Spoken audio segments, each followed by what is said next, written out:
건국대학교 서울 캠퍼스 동물생명대학 건물이 폐쇄됐습니다. 이 단과대 학생들에게 원인을 알 수 없는 폐렴 증상이 질병관리본부는 이들 환자가 모두 발열이나 호흡기 증상을 보여 신고됐다고 밝혔습니다. 예, 건국대 캠퍼스에서 발생한 원인 불명의 호흡기 질환 환자. 어제 하루에만 10명이 더 늘었습니다. 총 31명이 격리 상태. 자가 격리하는 사람의 수는 수백 명입니다. 첫 환자의 증상은 일반적인 폐렴이었습니다. 그런데 전파가 너무 빠른 겁니다. 그래서 검사를 해보니까 이 폐렴을 일으킨 원인이 도대체 어떤 균인지 어떤 바이러스인지 뭔지 알 수가 없다는 겁니다. 일반적 폐렴균이 아니란 얘기죠. 게다가 이 집단 발병이 일어난 곳이 동물 관련 실험을 하는 곳이다 보니까 이 원인 모를 바이러스의 정체가 뭔지 불안이 더 커질 수밖에 없는데요. 저희 뉴스쇼에서는 수소문 끝에 현재 모 병원에서 격리 치료를 받고 있는 건국대 대학원생을 찾아냈습니다. 자, 이 환자의 증언부터 함께 들어보시죠. 예, 지금 격리 상태에 있으시다고요? 네. 예, 몸 상태는 어떠세요? 지금은 좀 증상은 많이 괜찮아졌어요. 어떤 증상이 처음에 몸에 왔습니까? 고열이랑 이제 두통, 그리고 오한 좀 이게 세 개가 좀 심하게 왔어요. 고열이라 그러면 거의 뭐 39도, 40도까지 가는? 한 37점 몇 도, 38점 몇 도 사이 왔다 갔다 하고, 조금 높았을 때는 39도 가까이. 그러니까 폐렴 판정까지 받으신 거죠? 받고 격리가 되신 거죠? 네. 예. 그러면 그 집단 발병한 그 건물에서 같이 실험을 하셨던 겁니까? 네. 예. 지금 그 축산농가의 젖소 품평회를 다녀온 적이 있다. 여기는 다 갔다 오신 건가요? 그건 잘 모르겠어요. 우리 지금 전화 받으시는 분도 다녀오셨어요? 아니요. 아니세요. 축산농가를 그러니까 갔다 오신 적이 없으신 거네요. 저 같은 경우에는, 네, 안 갔죠. 예. 그 실험실에서 이제 일을 하셨던 건데 혹시 좀 위험한 실험을 하시거나 그런 건 아니었습니까? 어떤 실험 주로 하셨어요? 또 다른 실험실은 어떤지 모르겠는데 저희는 네, 일상적인. 네, 별로 다른 적은 없었어요. 병원에 지금 입원하신 거는 정확히 며칠부터 입원하신 거죠? 수요일 오후에 입원했어요.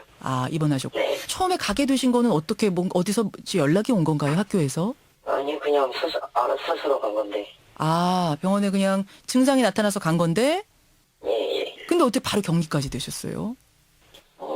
이게 그때는 이제 학교가 이제 폐쇄가 된 상태였고, 그러니까 동네 병원에서는 폐렴이 아니라고 해도 저도 그랬었거든요. 동네 병원에서는 폐렴이 아니라고 했었는데, 근데 이제 여기 와서 검사해보고 폐렴 판정받고 이렇게 된 거, 입원한 건데, 예. 전염병이니까 얘기하니까 바로 격리 조치를 했어요. 예. 다 같이 입원하신 거예요? 아니면 그 전에도 또 입원하신 분이 계셨어요? 그 전에도 있는 걸로 알고 있고요. 제가 입원할 때도 같이 입원한 사람들도 있고요. 입원한 사람도 있고. 그러니까 저 학교에서 뭔가 통지가 왔군요. 저 있는 사람들, 증상 나타나는 사람들 좀 다 병원으로 가라 이렇게. 네. 그거 받으신 게 언제입니까? 그 통지 받으신 게. 그거는 월요일날 바로 연락이 왔어요. 월요일 날 그 건물에 있었던 사람들 모두에게 빨리 병원에 네. 가서 진단 받아라라고 왔고, 네. 가서 받아보니까 폐렴 증상이 와서 처음엔 동네 병원 갔는데 아무것도 아니라고 했고, 큰 병원에 네. 가니까 폐렴이 나와서 그 길로 격리가 된 게 수요일. 네. 예, 그렇게 정리가 되는군요. 질병관리본부로부터 네. 어떤 지침 같은 거 받으신 건 있어요? 이제 그냥 증상이랑 그런 이동 경로나 언제 시작됐고 이런 것들 자세하게 조사하고 그런 거 외에는 없었어요. 그렇군요. 조금 불안한 심정도 있으실 것 같은데 아무쪼록 이 상황들 보면서 어떻게 좀 바르게 진행이 됐으면 좋겠다 한 말씀 전해주실 게 있다면 해주시겠어요?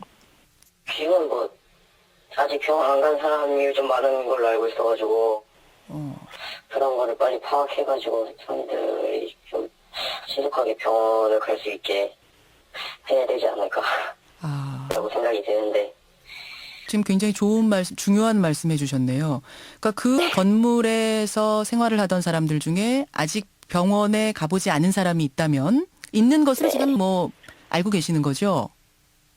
좀 아직 큰 병원에 안 가본 사람이 꽤 있는 걸로 알고 있어요.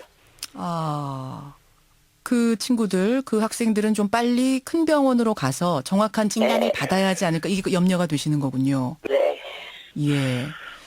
좋은 부분입니다. 좋은 말씀해 주셨네요. 그러니까 이게 정말 아직 뭔지 알 수는 없지만 우리가 대응하자는 차원에서 그분들도 계속 계시면 위험할 수도 있으니까 얼른 좀 병원에 가서 진단을 정확하게 받아라라는 권유. 네. 예, 예. 알겠습니다. 아무쪼록 좀 상황이 정확하게 파악이 돼서, 예. 네. 좀 이 불안한 상황들 없어졌으면 좋겠고요. 빨리 쾌유해서 퇴원하시기를 저도 기원하겠습니다. 아, 네. 감사합니다. 예, 오늘 어려운 상황에서 인터뷰 고맙습니다. 네. 예, 들으신 대로 이 환자는 주말에 첫 증상이 나타난 후에 지금은 다행히도 증상은 호전된 채 격리 치료를 받고 있는 건데요. 전염병 전문가가 판단하는 현재 상황은 어떤 걸까요? 한림대 의대 감염내과의 이재갑 교수 연결해보죠. 이 교수님 나와 계세요. 예, 안녕하세요. 그러니까 이 환자들의 공통 증상은 폐염증 생기는 폐렴인 건 맞죠? 예, 맞습니다. 예. 예. 근데 폐렴이라면 흔한 질병 아닙니까? 근데 일반적인 폐렴이 아니구나 하는 걸 어떻게 알게 된 거죠? 처음에 이제 그 바이러스나 세균에 대한 검사를 진행했는데 일반적인 세균이나 그런 바이러스가 검출되지 않았었습니다. 그리고 동시에 또 여러 명이 와서 비슷한 증상과 비슷한 엑스레이를 보이니까 예. 이게 뭔가 좀 다른 종류의 바이러스나 세균에 의한 감염이 아닐까 의심을 하게 된 것 같습니다. 그러니까 일반적인 폐렴보다 전파 속도가 너무 빨라서 정밀 조사해 보니까 흔한 폐렴균이나 흔한 폐렴 바이러스가 검출되지 않았던 거죠. 예, 맞습니다. 예. 그렇군요. 대체 그럼 뭐 때문에 이런 증상이 나타난 건지 빨리 찾아야 될 텐데 지금 어떤 식으로 네. 조사를 하고 있는 겁니까? 지금 이제 이게 동물 실험실이었으니까 예예. 그 인수공통 감염을 일으킬 수 있는 몇 가지 뭐 브루셀라라든지 QR 같은 검사들이 이제 1차 검사들이 다 진행이 됐는데 이번에 그 질병관리본부에 진행했던 검사에서도 특별하게 이제 양성을 보이는 그런 검사가 없었습니다. 그 얘기는 하나하나 배양에게 다 담궈보면서 이균인가 저균인가 이 바이러스인가 저 바이러스인가 다 해봐야 되는 거군요.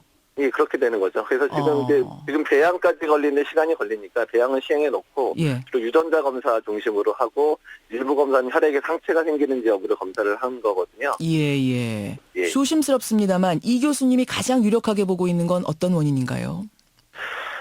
저도 이제 몇 가지 이제 생각을 했었는데 그 검사들이 일단 음성이 나와서 그 부분 때문에 좀 더 이제 좀 다른 좀 많이 발생하지 않는 종류의 바이러스 또는 세균 또는 아니면 이제 곰팡이 감염, 진균 감염 같은 경우도 이런 패턴이 좀 있어서 이제 좀 확대를 한 상황이고 또 극히 드물게는 어떤 화학약품들 특히 이제 시약 같은 것들이 실험실에 많다 보니까 예. 지금 원점에서 이제 화학약품에 의한 손상들까지도 우려해서 지금 이제 진행 중이고요.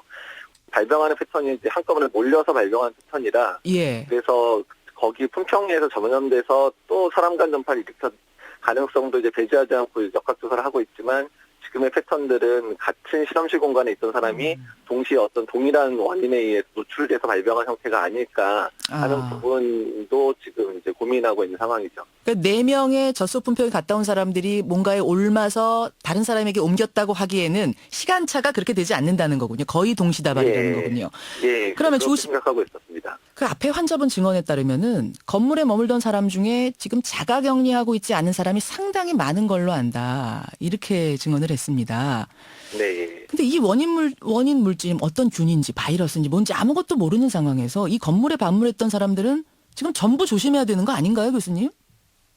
그래서 지금 질병관리본부에서 추진하고 있는 바는 일단 증상이 있건 없건 간에 이제 다 방문했던 사람들 중심으로 연락이 돼서 예. 능동감시자로 지금 하고 있는 것 같고요. 그것도 너무 느슨한 거 아닙니까? 만약에 사람 간 전파가 가능한 형태의 바이러스나 세균이라고 한다면 예. 지금 사실 초기에 지금 발병된 사람들 주변에 있는 사람들도 자가격리를 시켜야 되는 상황까지 그러니까요. 발생할 수 있는 상황이기 때문에 그러니까요. 예. 그래서 지금 이 부분이 좀 고민이 되는 부분이어서 질병관리본부도 지금 심각하게 고민하고 있어서 어느 정도 수준에서 사람들을 격리할 격리해야 건지 되는가. 또 능동감시를 할 건지 어쨌든 지금은 거의 대부분의 사람들이 능동감시로 묶여져 있거든요. 그렇죠. 증상이 나타나면 바로 의료기관 내원하도록 하고 있는데 초기 역학조사 결과들이 어느 정도 정리되려면 주말까지는 돼야 될 것 같아서 그 전에 아마 결판이 날 것 같습니다. 알겠습니다. 최소한의 실체가 드러나는 데까지는 시간이 어느 정도 걸릴 거라고 예상하세요?